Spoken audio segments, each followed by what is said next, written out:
Welcome back to Digital Gooning. I'm the Azure Goon, otherwise known.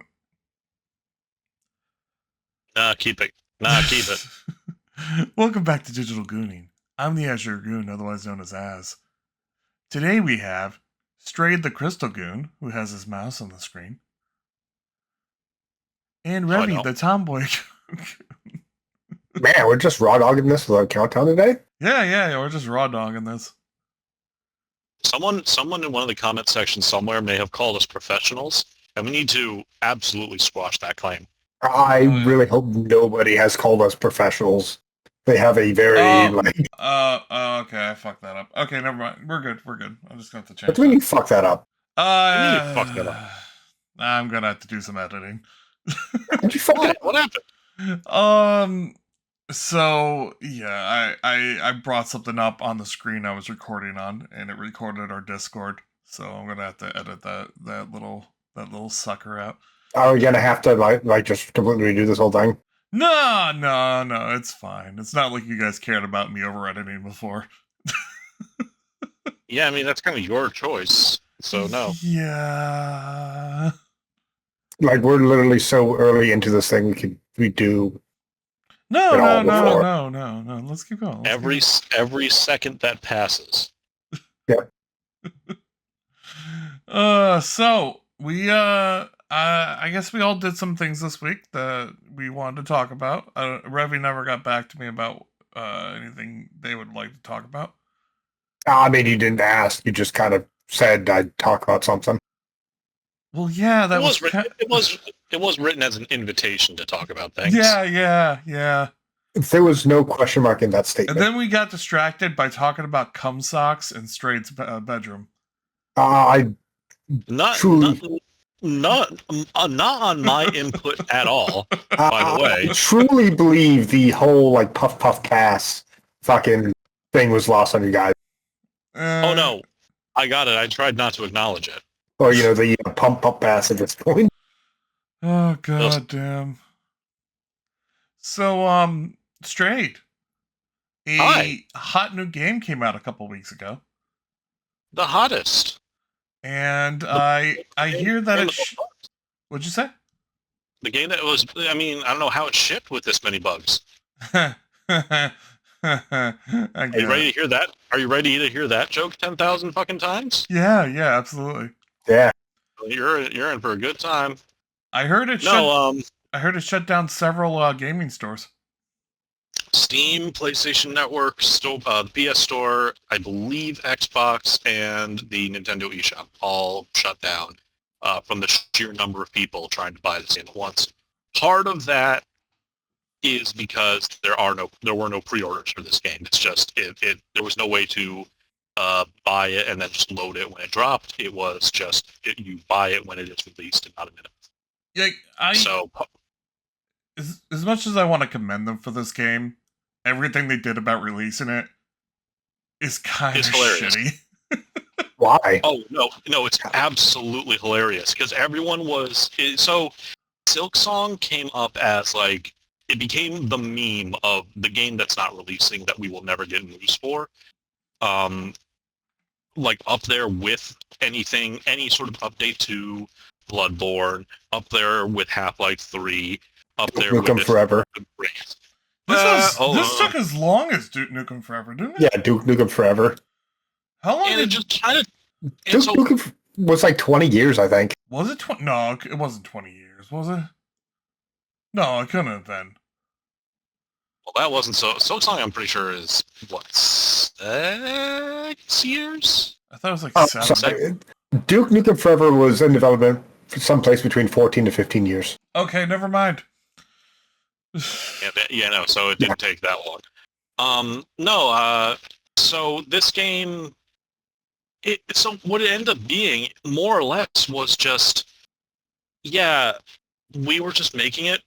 Like, there wasn't any drama, there wasn't any financial weirdness, there wasn't any, like, we dropped, like, we're making Silksong and then we ran. It was like, no, we were just plugging along. Because Team Cherry, the developers, is like three guys in the middle of in Down Under, just kind of plugging away at it. It's like so we have infinite money because Hollow Knight, the first one, was fucking brilliant, and we made a shit ton from that.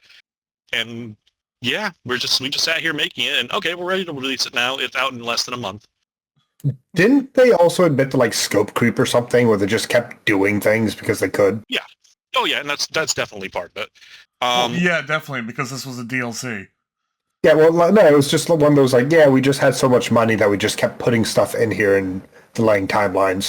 Like, yeah, more or less.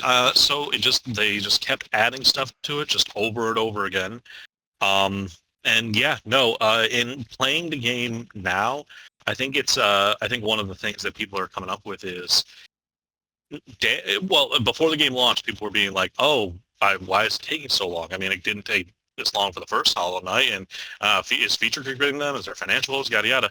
What's going on here? Couldn't have taken like all of 6 years without some drama. And now people are playing the game, and it's like, how did these three guys only take 6-7 years to make this game? Is it that long? Really? Because it's not even that it's that long as much as it is longer. Because I've been playing pretty straight and like for like 30 hours, and I'm not through Act 2 of what I think are 3 acts. Granted, I'm also strafing and running back. But yeah, but it's also because it's super polished and like tight, and so everything is like really like streamlined. Everything feels great, so it's not so much like expansive as is everything was carried. There's a ton about this game that just feels really good, and one of the more understated things about it is I really like how, compared to how sparing Hollow Knight the first one was with its movement upgrades for Metroidvania, this one, it's not like it drops everything on you at once, but you get a lot kind of very quickly to make you feel closer to the night much early. But like you feel closer to endgame night than you do. I'm stumbling over my words here, but you feel closer to endgame night much earlier in the game, and then they give you more. So jumping off, if you were to finish Hollow Knight and then immediately go into Silksong, you'd get a little jarred by like how initially much slower Hornet is than the Knight, but then you quickly get back up to speed and you discover her own movement stuff, and then you start to feel way faster than Knight. Yeah, I was going to say they probably did that because people were going to probably revisit Hollow Knight right before this game launched. So you can't make the character feel too like anemic. Right. And part of it is also because Silksong began its life as an expansive Hollow Knight DLC that eventually got to the point where they just started making their own game.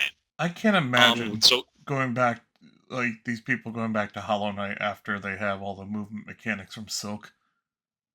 It'd be difficult. And here's one of the things, though. It's very interesting that one of the main things in Hollow Knight, the first one, is pogoing, which is literally just you if you're in the air, you attack down, and if you hit something, it will push you back up. Mm-hmm. And so a lot of platforming, the Scrooge McDuck maneuver. A little bit, but you got to time it. Yeah. But so that became like a major mechanic of a lot of different parts of the game. Even up to the end game, it was incorporated in other platforming. Hornet's initial moveset has pogoing at a 45-degree angle. Yep. You charge downward in like a weird kind of dive kick. It's a dive stab, but a dive kick. It's a short dive kick, right? It's like a very short one. It's very short, and so that's kind of where a lot of people's platforming woes are coming in, is that they're really used to just being straight down and just doing it right when it's right below you, and people are kind of having to get used to the angle on it, which can be faster, but I'm going to fully admit that I have bitched out of that. Because another thing the Hornet does is, instead of having the same moveset and same abilities throughout the game, you get crests that you can switch out, which change up your movements, your movement and your attack slightly. So I have the Reaper crest, which, among other things, makes it so that instead of your 45-degree angle stab, you just slice downwards. Oh, so they give you the pogo.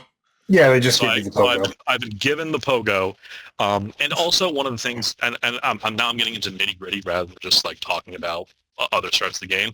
That one Reaper feels incredibly weird because okay, so in the first game, how you healed was you had a meter called soul, and if you held circle or B or what have you, you would consume soul to heal yourself, and you could, the longer you kept holding it, the more you consumed to heal yourself more.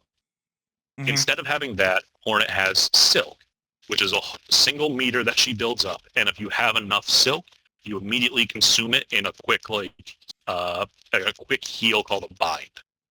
And on the initial crest, she just takes a second and heals herself for 3 points. There's no more, no less. You just do it to heal 3 of her initial 5, and then you get more as you upgrade. Okay. And then you can get the no. So I'm trying to see like how weird the Reaper crest is, because then in between that you can actually get the Beast crest, which changes up what your bind is. Which instead of healing you, when you use the bind, you go into a mode where your attacks, I think, are slightly increased, but the main thing is your attacks now steal health. So you can potentially heal yourself even more, but now you're aggressive, and you have to do it like that. And it's kind of built for bosses. Yes, my favorite strategy, big punch. The fuck it we ball crest. The warrior dropstone. A little bit. But then you also get Reaper, which is a very similar binding to the first crest, which is called Hunter. The Reaper crest also binds you to immediately heal you for 3, and then also gives you a buff where you steal extra silk by attacking, so effectively filling your meter faster. Okay. So it's just better. It's weird. What is the shoot? What is the story of this? Does this have much of a story? Because I played a bit of Hollow Knight years ago, and I don't remember there being too much of a story. It's first environmental storytelling, like Dark Souls. So I need to put 3 things on that.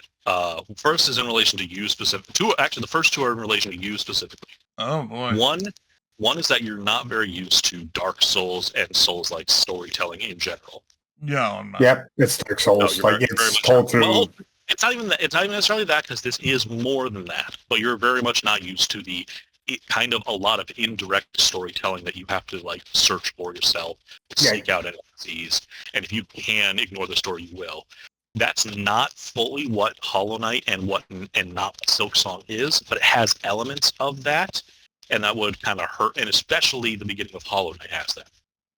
And so that leads into the second part, which is you didn't really play Hollow Knight enough to really get into the story, which is it is very it's very much not front loaded. It is very backloaded. I think we got all the way to Hornet, and Hornet kicked my ass.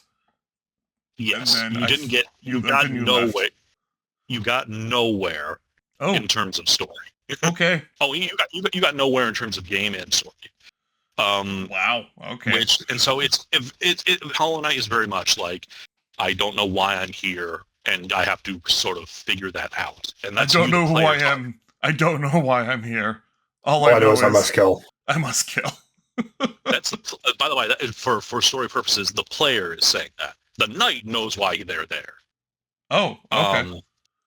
It knows why it's there. Anyway, Silksong is much more story focused, and part of that is because the knight in Hollow Knight, for story reasons, doesn't have a voice and doesn't have a will or personality beyond what the player is telling them to do. And that's not really a meta thing. It's not like the player is an entity, but that's how I'm summarizing it, as what the knight is doing is very direct and focused. Hornet is a person. Hornet has a voice, a personality, a life that she has had before this, and part of that is now you are actually interacting with NPCs and speaking with them rather than just staring at them and they talk at you. Which is what the knight did. You walked up to people and they told you their life story. It's kind of weird how talkative people were. But no, Hornet is very much an active player, an active character in her story rather than just being the vessel by which we experience the world. which helps with a lot more expression of the story and of the world that you're in. And I'm actually going to add a fourth thing on top of that, which is you do not have to have played Hollow Knight to know what's happening here, because Hollow Knight's story effectively wrapped up, and you will just see similarities, and there will be the occasional callback, but they are very vague, and you don't really need to know. I have heard that you still should consider playing Hollow Knight because this Absolutely was made as a DLC, so yes. It's kind of expecting you to know how to play the game because this was made to be something you played after you beat the game. All correct, but it is not totally necessary, and that's mainly just because of how the difficulty is. There's going to be a lot of things that are presented to you very quickly that are kind of expecting you to know how to deal with. That would be, there's an early game here that is chump change for someone who has beaten or at least played a significant amount of Hollow Knight. That might be a little bit more difficult for someone who hasn't. And even more so if they're familiar with like Metroidvanias. Okay. So far, from your first impressions, how what would you say you rate it out of 5 so far? Out of 5, it's a 5. Really? Okay. But this is. I'm actually struggling to think of some significant flaws. Like I don't like to overly glaze things. I do try to find flaws just to say like, it's not perfect here, or your mileage may vary. I don't know of anyone who would be into this, at all, who is not going to walk away incredibly satisfied. Oh, like, wow. you don't like Metroidvania. If you don't like Metroidvanias, you don't like 2D platformer or action games like this, yeah, you're not going to like it because that's what it is. But if you are at all interested in this kind of genre, this is a crown jewel of this genre, and it is everything that people have been waiting for. How is the directions of where to go? Because I know with Metrovanias, a lot of times you could just be constantly running back and forth trying to find what is open to you now while just wasting time. It's pretty clear where you're supposed to go, and there are great navigation mechanics that were in the first game and are brought over back to here. And I mean navigation mechanics is in like marking where you are and mapping things out, yada yada. Not just getting around, which is also. It seems to me there's not a hell of a lot of backtracking unless you actively try to backtrack, and Okay. you are rewarded. You are rewarded for backtracking in a way that makes sense. And there are plenty of ways to actually get around the world very quickly. So when you do need to backtrack, it's actually not that bad. The only time that I have ever disliked, and disliked is a little strong, but I will say disliked the platforming and running in this game is the fucking bacon quest. Yeah, I saw you posting something about that. So, okay. This, I guess, is kind of a spoiler. Not really, it's a side quest. I'm going to talk about it in vague terms. But effectively, there's a quest in which you need to get a certain number of like 5 specific items, and it kind of takes you across the game. It kind of requires a lot of like upgrades beforehand. One of the things that you need to get is a bunch of bacon. It's literally called courier rashers, and that's effectively just it's dried meat, is what it is.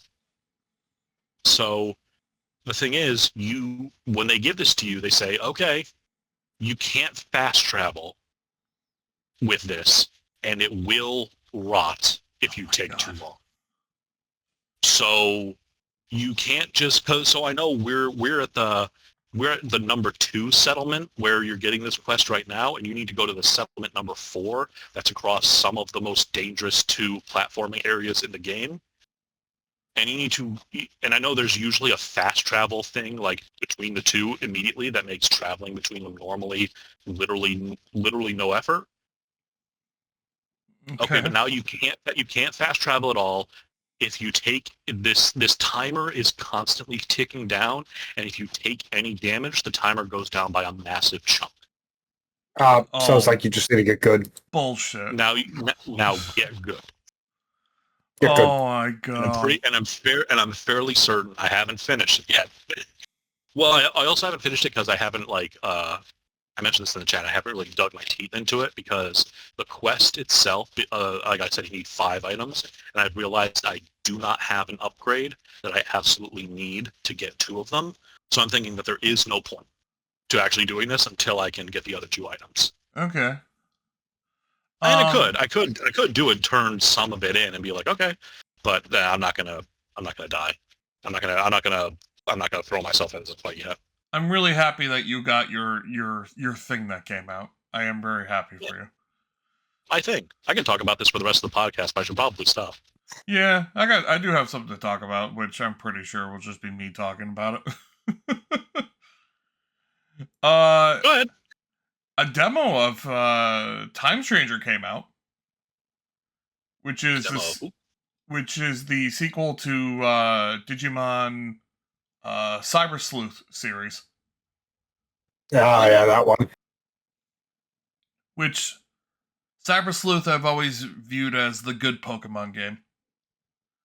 Because maybe not good is not the word. The challenging Pokemon game. Like, I would never lose a match in a Pokemon game. Like, ever. Mm-hmm. They haven't been a challenge for years since I've grown out of being 5. I was gonna say, yeah. Like, what's the target age range for this? Yeah, but Cyber Sleuth was pretty fucking mortifying at parts.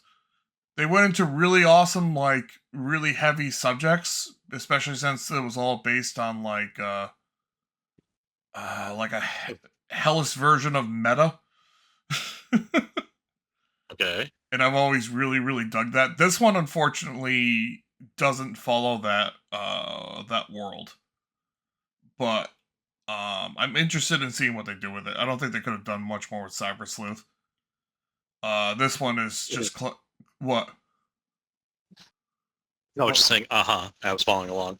Yeah, but I played the demo. I played the first part of the demo because there's 2 different parts, and one of them allows you to keep your save data, and the other one's like a glimpse of later in the game. I touched on that one a little bit. The amount of things that they've changed to make this better, like, is kind of astounding to me, because I was just assuming that they would just take Cyber Sleuth and just make it look a little bit better. Just make more. Yeah. You know how fucking slow Pokemon games are? Like, you walk through tall grass, you hear the ding ding ding ding ding ding ding ding ding ding, and then you say, ding, the person's appeared. Oh, now go Charmander. And then you see the ball fly up, and then Charmander pops out and goes, oh, and then you wait for them to do their moves and all that shit. There is 5 different speeds for battling. Okay. So I can, if I'm straight up grinding and I don't want to be bothered by fucking anything, I hit 5. I tell them the move, and the move fucking happens. Like, I can imagine both extremes kind of getting irritating after a while. Oh yeah, but like if I found myself switching between them. Like, if I wanted to enjoy myself, I was playing at 2 or 3 speed, and if I just wanted to fucking grind out a few levels, I was playing at 5. Right. Just like, fuck this, I just want levels. Good. No, I was gonna ask, like, so I'm trying to like picture this in my mind. If you're on level 5 speed, it's like the battle starts immediately, and moves happen, and it's just damage. Is there anything that happens at all, or not really?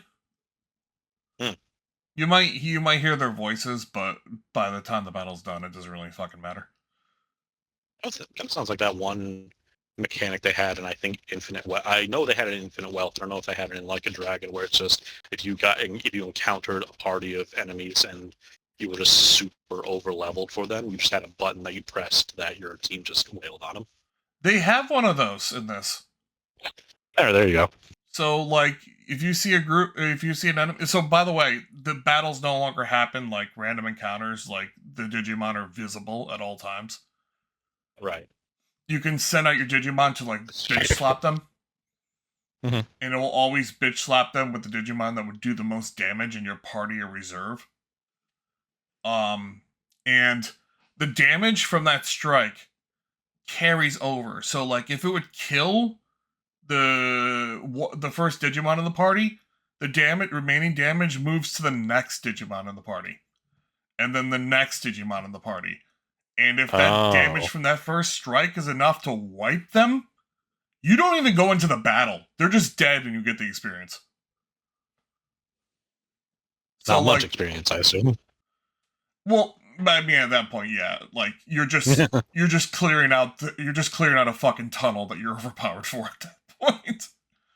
Right.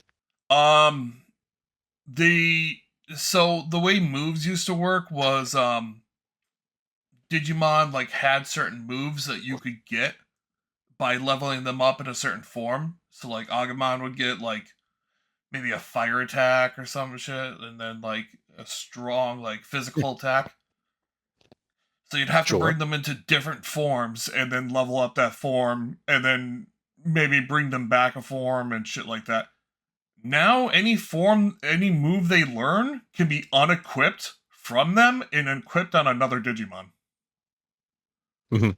So you no longer have to raise like each Digimon to like learn certain moves from certain forms. You can just do that once or twice and then just unequip them all from the Digimon you don't want and just put them all on the Digimon you actually want to use. And that's really fucking neat. But what about loyalty? Yeah, no, right. What about standing up for your bros? Loyalty comes from Bond now. Before it was called Cam, which I think stood for camaraderie. Camaraderie? I'm not sure how that plays into it now. I'm sure I'm sure that before it was you couldn't get certain forms without the cam being high. Like you couldn't fuse without the cam being high on both of them. I'm pretty sure that would be the same in this one. Sprint, you just press it and it happens. You don't need a certain Digimon to sprint anymore, which is so nice. Okay. Yeah. I was gonna say I thought that was a little bit like that was a little low key. Like, oh yeah, you press the button and it happens. Like, oh, fucking great. But yeah, okay, I see the change you mean.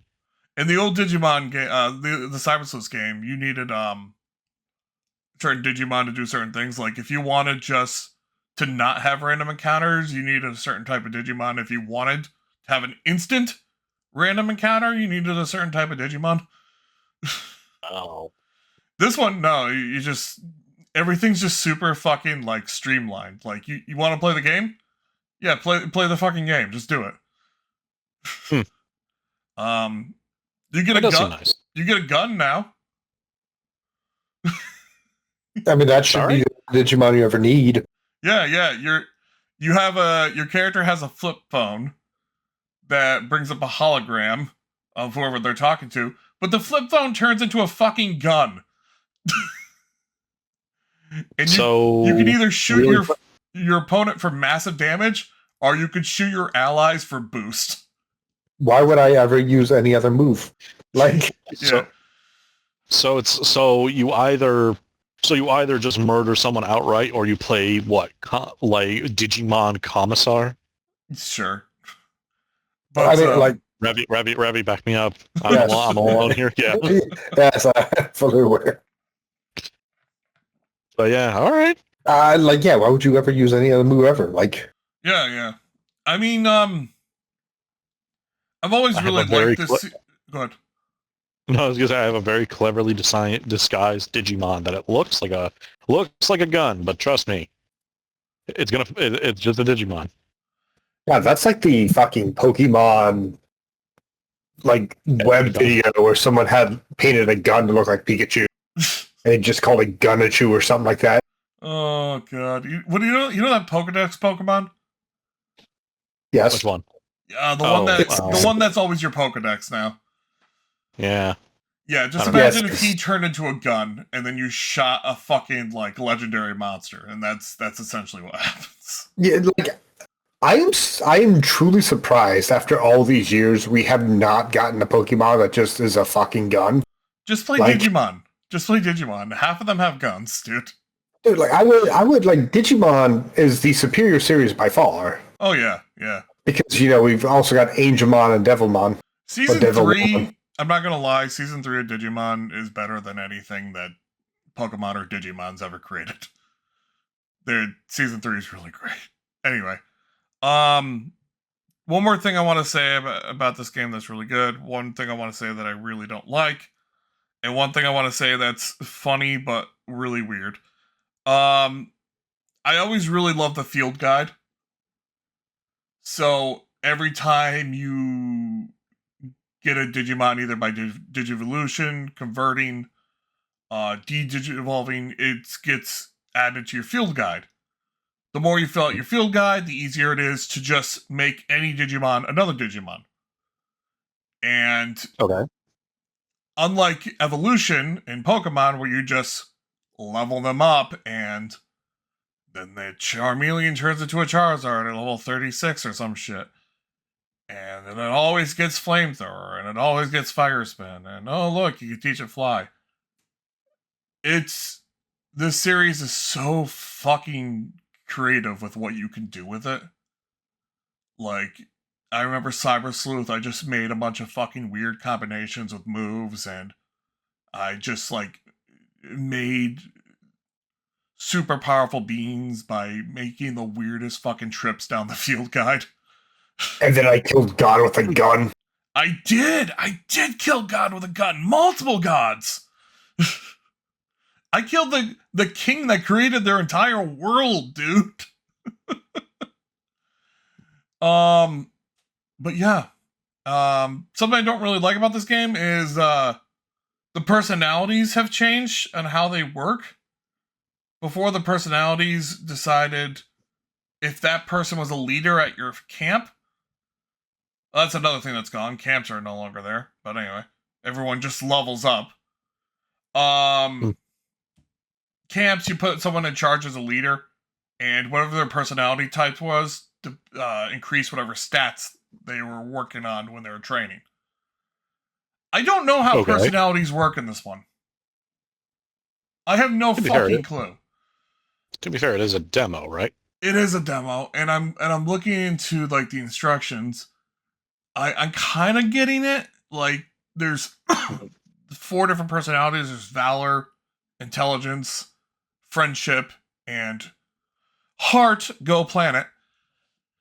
And the way you change them is after battle. Sometimes you can just also, if you just stand still, everyone gets healed and gets their energy back, which is amazing. I love that. I was gonna say that sounds dumb, and that's amazing because you have no idea how much fucking time I wasted just running back to the Pokélab. I'm sorry, Digilab. Excuse me. No, so I noticed how none of those personalities were violent. Like, I guess Valor. Maybe, but like, yeah, that's kind of like chivalrous. Yeah, so while you're waiting, like you're going into heal mode, like their like chat bubbles will appear above their heads. Well, they're actually a question, and you can have a conversation with them, and then you could pick an option that will raise like a certain skill, but it requires you to be a dick to your Digimon. So like, if you get a conversation where he asks you about friendship and you want him to be intelligent, you go like, "Hey, are we friends?" And then you're like, "I don't know. Maybe we shouldn't force it." I'm like, "Yeah, I guess we're not that close." And I'm just like, "Fucking hey, what the hell?" I mean, you have to. Come on, you got to put on your dad face. Like, you got to do more to convince people we're friends. Like, come on. But that's the thing. Like, I don't know why it's like this. Like, hey, are you hungry? Like, hey, I'm hungry. And then your options are, here, have some of my food. Or, yeah, me too. Guess we should just get going. I mean, to be fair, I would just pick, yeah, me too. Like, it's just, the worst one is definitely like, hey, are we friends? And you're just like, nah. No, the only thing I'm friends with is fucking Sig Sauer P230. Oh, God. Like, In the Cyber Sleuth series, you could feed them to each other. In this one, you just delete them for money. I mean, I think that does sound like it kind of gets right to the point. Yeah. This is why I love this series. Like, it's fucking great, and Pokemon would never have the balls to do anything the fucking Cyber Sleuth games have done. Now hop in the shredder. I'm poor. Yes, that's exactly what happens. Incredible. I want to just one weird thing. You can ride Digimon now. I tried it out for a bit. Not every Digimon is rideable. But like you can jump into Angemon's arms, and he can carry around like a big buff boy. Yeah, but what about a Devil Woman? I don't know yet.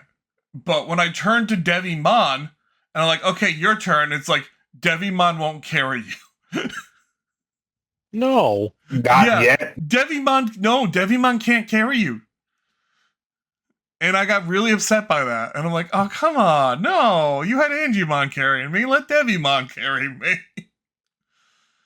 Well, when the game's released proper, the mods will do their work. Yes. It's right there. But I think that's just cosmetic. I don't think it makes you faster at all. I wonder if that's one of those things where like they're gonna try and mod it out. It's gonna be like a hot coffee from San Andreas. They didn't actually have to mod it at all. It's already in the game. They just have to flip a switch and turn it on. Yeah. Oh my god! All they had to do was give him the same. Someone wanted to make sure. You know what? It's probably because his arms are so fucking weird. That's probably why. I'm sure there's an entire scene of like Devil Woman stepping on you in the game that's like some developer has like hidden behind a wall. Oh my god. So this entire game involves around time travel. Like, you get blasted back 5 years, I think it is. Sorry. I'm just thinking there's a constant animation of playing in the background of Devil Woman just stepping on your character. And for some reason, it's hidden behind multiple hidden walls and you need speed run strats to get to it. But if it's ever deleted from the game just fully breaks. It is a load bearing asset in the game. It has to be there. It's like the fucking what was it? The Team Fortress 2 like fucking avocado or something? It was like I heard it was a soccer ball or something. Yeah, like it's like hit it in the wall somewhere, and if you take it out for whatever reason, the game just crashes. Yeah, there is in Team Fortress 2. There is a like orange or soccer ball that like it's never used, and in the code of the game, the guys are like, every single time we remove this asset, the game crashes. We do not know why, but like never delete this. Oh my god! I think there was a load-bearing Goku PNG in one game at some point. I forget which one. I hope so. Also, like anyway, when you said travel back in time, the only thing I can think of is Kung Fury. I don't know. What did they do? They do time travel. I completely forgot. Yeah, dude, the whole point is they travel back in time to kill Hitler. Like, wait, no, I'm thinking of something else. Wait, no. Wait, what? Kung Fury. Okay, we can move on. 40-minute movie that hired David. Right. I'm thinking of something else. The one with the fucking big butts. He beats you up while he plays it. No, definitely not War of the Worlds. Anyway. So, like, in the story, you keep meeting people that know you.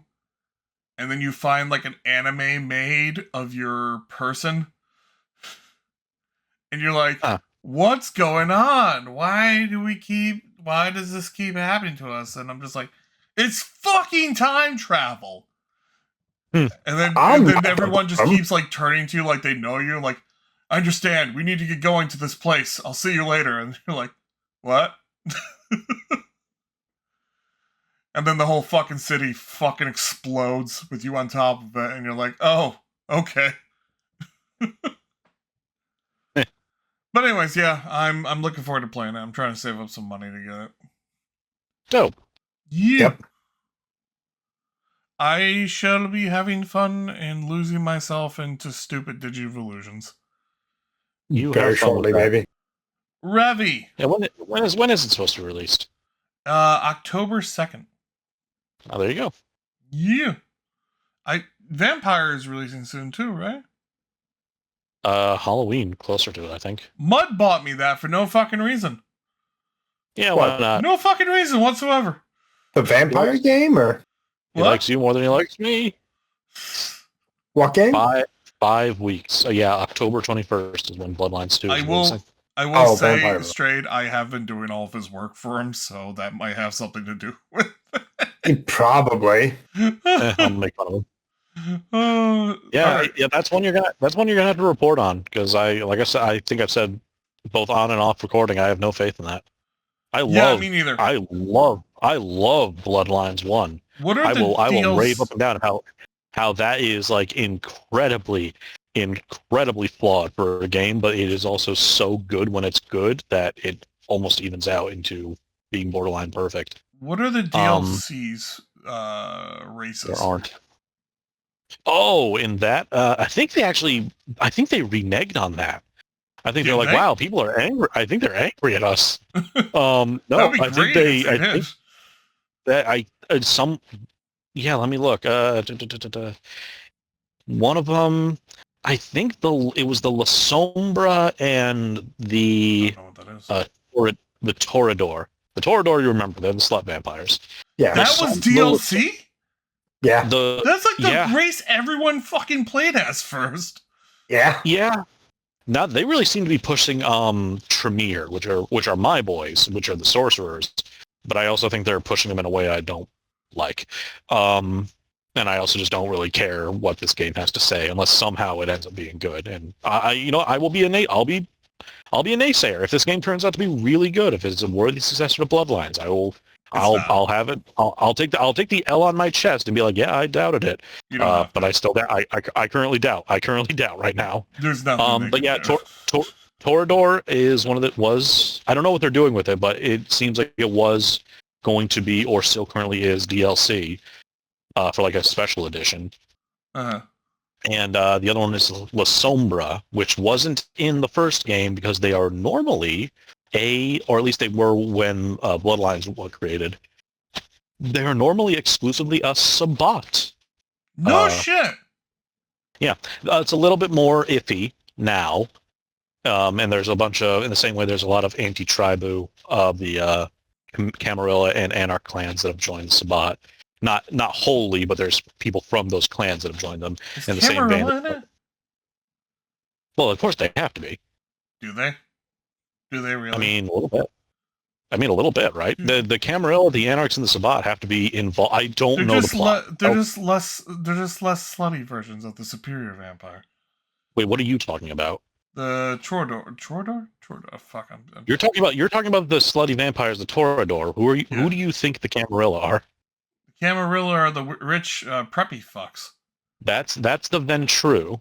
Camarilla is the sect as a whole. Oh my god. Okay. Oh. The entire faction. You're completely off. Okay, fuck. All right. Rich vampire people. Why are they in it? The Ventru are definitely in there. Why? They are not part of the, because they're rich and they're strong and they're tanks. Do you want to play a tank vampire? You play a Ventru. No, if I want to play a tank, I'll pick the fucking Anarch boys. Which ones? Because the Anarch is another sect. All right, I'm done. Are you talking about? You're talking about the Bruja? I am talking about the Bruja. Yes. And they're not tanks. They're glass cannons. They're fast care. And they're strong, but they're not very tough. I don't know why I'm talking. I'm talking about. You know why I'm talking about this? Because I don't care about Bloodlines 2, but I very much care about Bloodlines 1. I care about the tabletop. I mean, by definition, anything can be a tank as long as you get the first hit in. Anyway, yeah, that's also true. You know what? Hey, you know what? Ventru having fortitude and being maxed out and being able to take shotgun blast and being able to stand in the sun for a little bit, that's worth something. You can stand in the sun? A little bit. For a short amount of time, but holy shit, is it worth it? Well, I guess there's a limit from a light summer. God. When everyone else bursts into flame like dried leaves? Yeah. Oh god, what is that quote from Astidian? I guess there's a limit from a light summer's heat to the absolute blaze of the sun. Oh, Astarion, you mean? Astarion, yes. Oh god, yeah, you're right. I can't do it justice. I don't fully remember the long, but I know exactly what you're talking about. All right. So no, but I was gonna say just what I'm really disappointed in, and what I really think is like it really shows like what they're trying to do with Bloodlines too, and what kind of makes it really shitty. In that I just know that they're not going to let you play the kind of character that you would want to play. You know who's not in the game? Who? Jack? Yes. No, I mean in terms of a clan.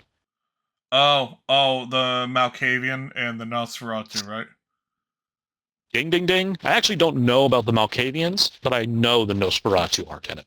Because you have to play as cute, kind of hot vampire. Fire, I think their name is. Pyre? I don't know. Yeah. But how am I going to reenact the canon ending of the first Vampire Masquerade? By shouting "you dancing fool" and watching the Camarilla leader turn into a fucking dancing werewolf and having a dance-off on the top fucking floor. How am I going to reenact that? You're not. Yep. Fake game. It's a fake game. You're going to play it, and you're going to report back, because we need you to do so. You're the only one that owns it. Okay, Yep. You got it. Mud could, if he ever hops on the podcast. No, I mean, he very specifically bought it for you. I don't know if he bought it for himself. He bought it for himself. Oh, he has yet to play the first one. How? Because he said he got it on Steam once years ago, but it didn't work. And I'm like, oh yeah, just get it on GOG. Oh yeah. I do need to. You need to crack open those files and fucking manually change those files when you buy it on Steam. Because Steam's quality control fucking sucks on that. There's an entire section of that game that needs to be patched out, or elsewise the game is basically unplayable. Yes. I need to, because myself as in Mud all live relatively close by to each other. You need to invite Mud to your house at one point, say like, hey, we're gonna do a thing real quick, and then I'm hiding in a corner and you tie him down and we're gonna show him how he properly plays this fucking game. And I'm saying you're not going to play Bloodlines 2 until you play this entire fucking thing. Oh wow. And I will sit behind him and be like, okay, this is what you should do now. I think the go play Malkavian and go talk to the stop sign. No. Yes, don't. Play Malkavian first. For anyone who is actually considering playing Bloodlines 1 who happens to be listening to this, play whatever clan for your first playthrough, play whatever clan you would like to play, except for Malkavian and Nosferatu. Those are both very worthy playthroughs, but they are very bad for your first playthrough. Malkavian is for second playthrough. Nosferatu is challenge mode. I disagree. Nosferatu's playthrough number 2 because you want to be a stealthy boy, and also because I like them. God, stealth games. I don't say. It's just hard mode. I love my shitty sewer rats. I love them. Oh yeah, absolutely. I mean, I have no stealth tact in any game, so like that's why I don't play Nosferatu or vampires in general. You don't like stealth, you said? No, it's not that I don't like stealth. It's just that I've determined I physically can't. Okay. But yeah, I mean, I guess if I were to tell you, hey, Bloodlines, if you play Nosferatu, you have to stop interacting with, like, I want to say fully half the game because you're going to be slumbering around the sewers for a while. Might not be your best for your first playthrough. I am the tomboy goon that likes to work out and drink protein. Like, something about being quiet doesn't, like, it does not vibe. Play either Slutty Vampire or Brouhaha. Like, Tom Clancy became just mass murder simulator. Like, yeah.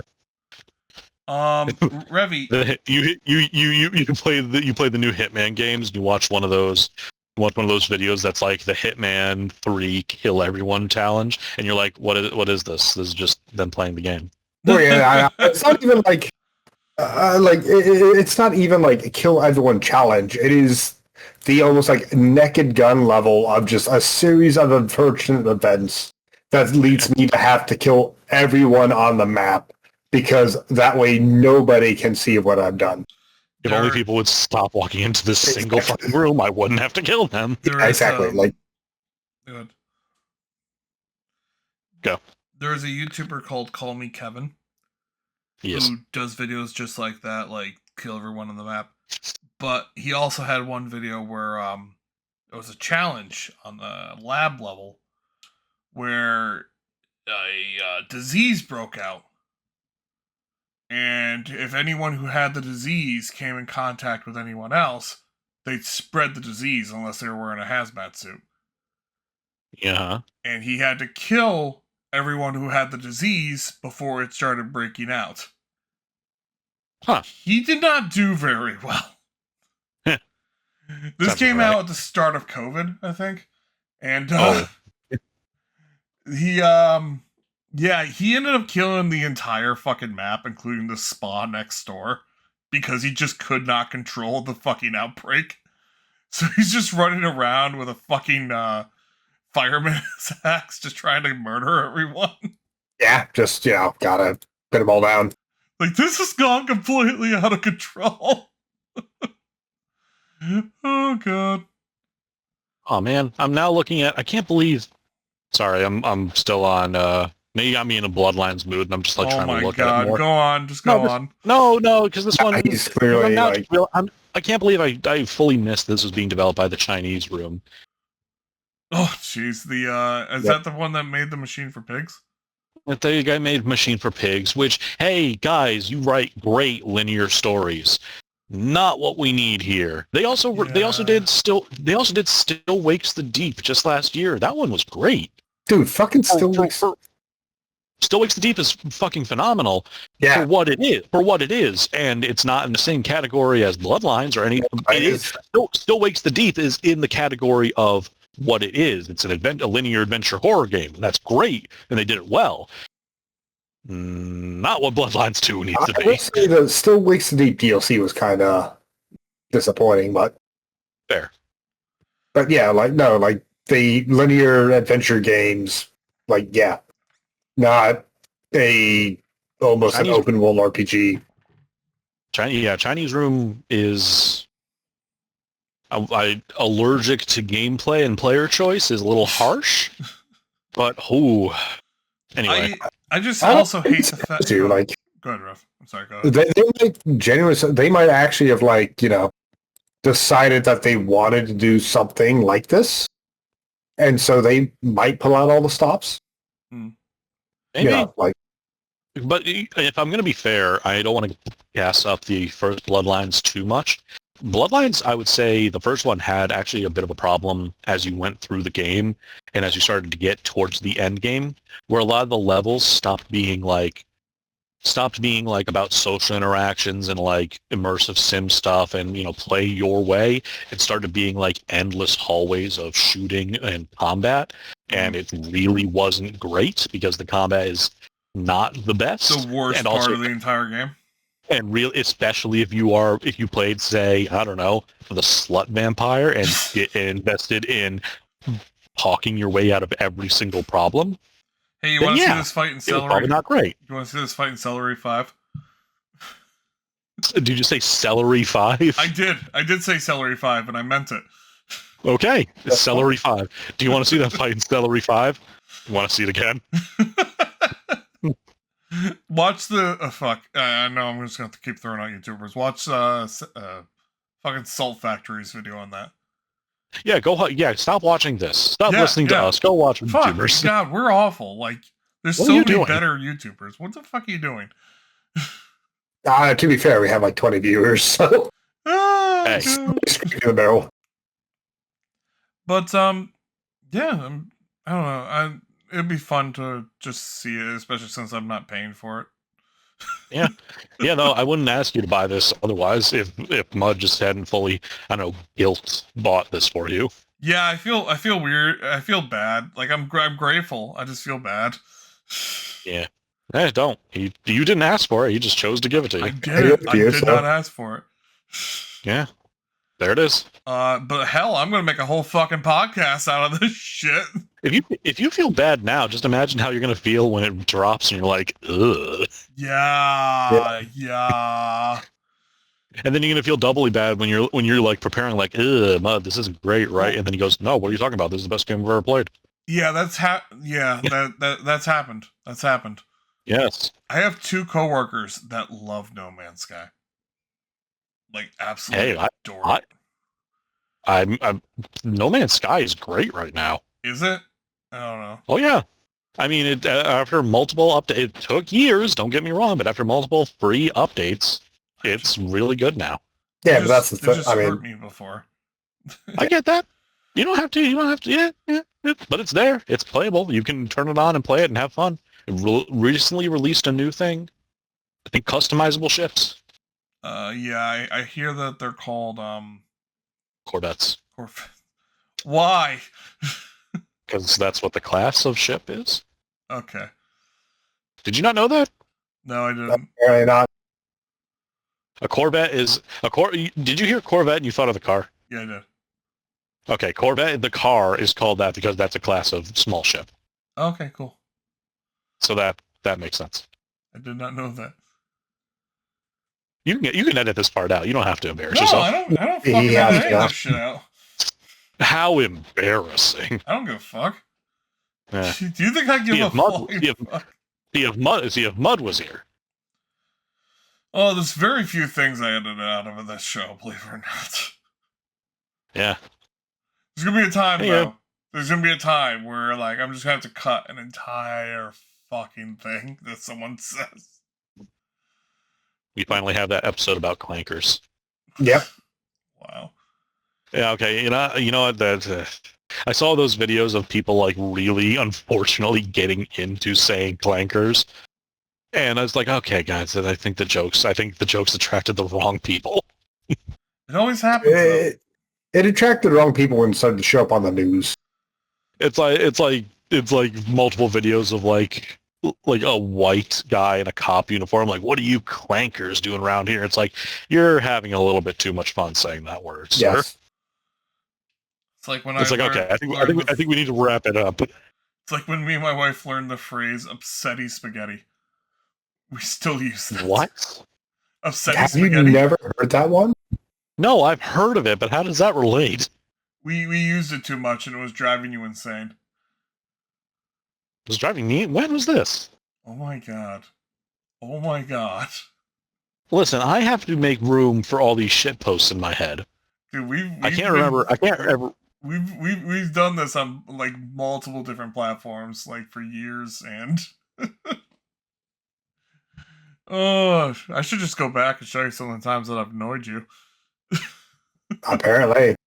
Yeah. Hey. Remy, I'll take your word for it. I keep trying to ask, but what have you done this week? Fucking very little. I've just been busy, but like, I mean, the highlights were like I made both. All you all watched the Naked Gun 2025. That was good. Which is probably coming to an episode at some point. Yeah. What the fuck with the snowman?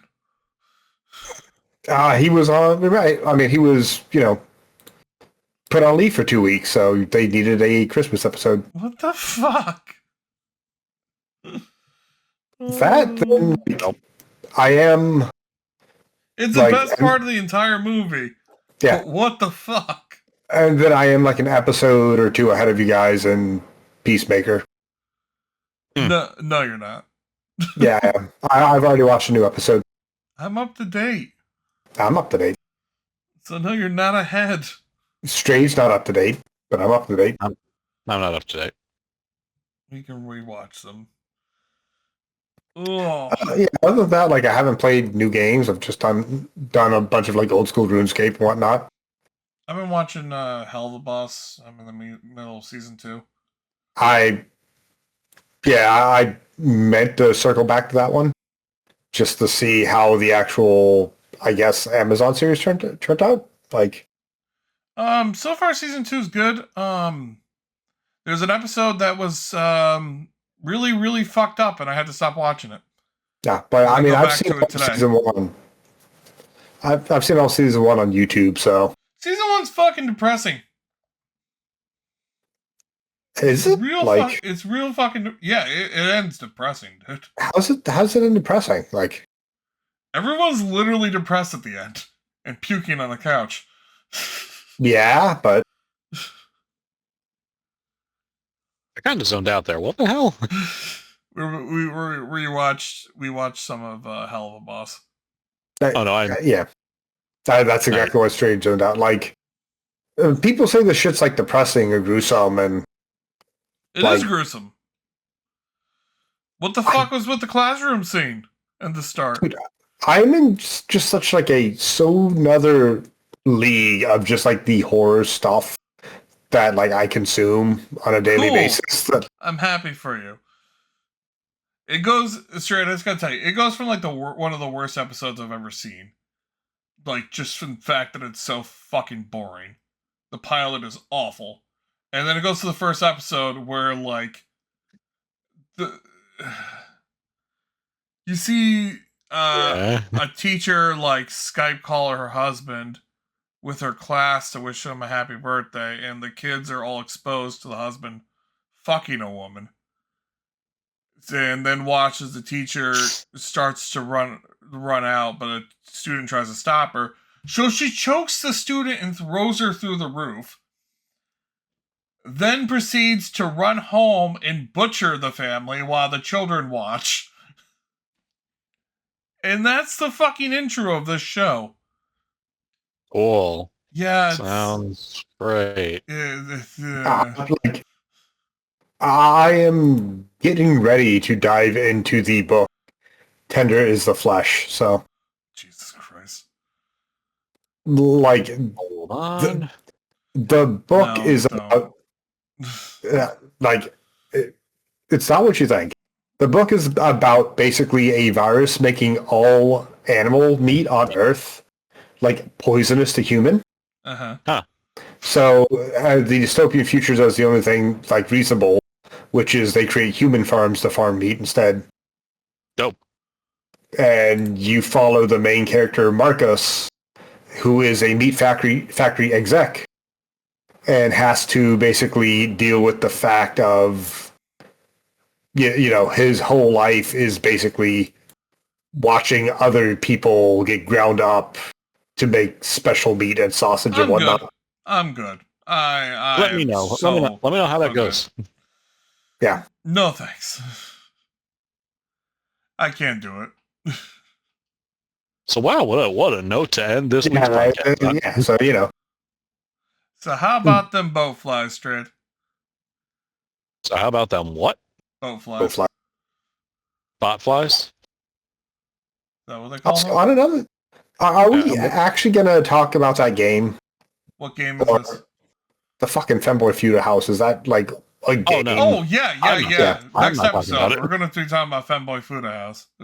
I'm just looking through the stuff and it looks AI generated, which... Oh, if that's the case, then I'm not going to do it in general for like funny reasons.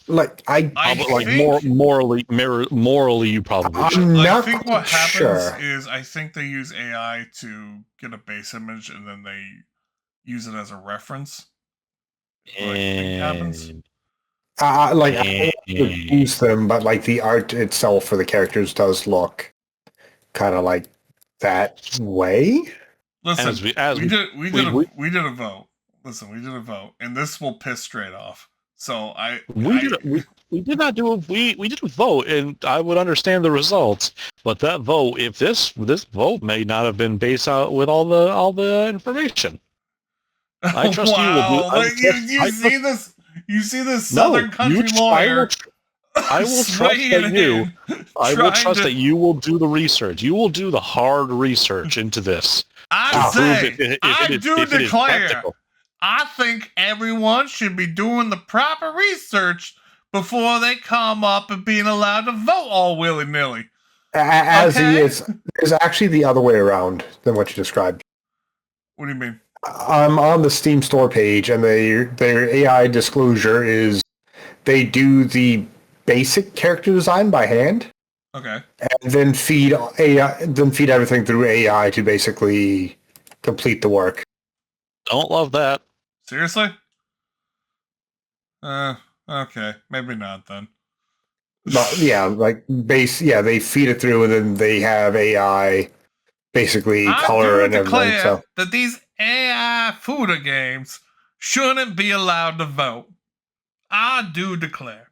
look, I am all for an actual Gooner podcast that does like a fucking Gooner game. But like I don't know. Anything I suggest, you guys would be like, I don't know. I don't want to play porn.